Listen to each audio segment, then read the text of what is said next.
This is Dubious Insights, and this is my first attempt at making a self-driving car AI. And here what I'm trying to do is get the car to steer to the orange parking spot. So what I have is a car that's a neural net that's evolving via a genetic algorithm, and the algorithm I'm using is neat. Each generation has 40 cars, and they're randomly assigned connections between the inputs and outputs, and they do what they do, and then they are pruned based upon how well they get to the target. The target here is, generally this orange parking spot, but really what they're trying to do is get a specific point on the rear axle to the orange dot. And we can see one car there in generation 4 did pretty well. It got pretty close. So it will be probably selected for the next generation.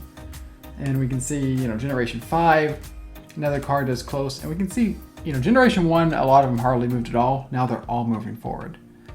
I think generation 6 here is the first one where we get several cars that now do pretty well. You can see them wiggling here after they've stopped. What I'm actually scoring them on, here I'm jumping ahead to generation 10, and from now on I'm going to jump, I think, 5 or 10 each time. What I'm actually scoring them on is the distance from the dot in the middle squared plus the cube of their velocity. So I'm cubing the velocity because I want cars that are actually going and parking. So anybody, I don't really want a car to just happen to be running through this parking spot when the time ends. I need a car that's stopped. And the distance squared, I don't know, I picked squared. I don't know if it's best, I probably could have done cubed, quad, just plain distance. And I'm trying to minimize that sum.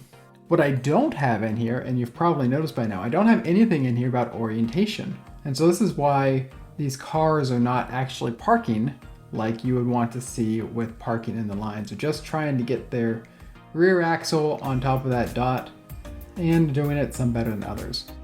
I'm using Neat, and this Neat has a configuration file that has a lot of different settings that I don't completely understand, honestly. And one of the settings is how frequently they mutate.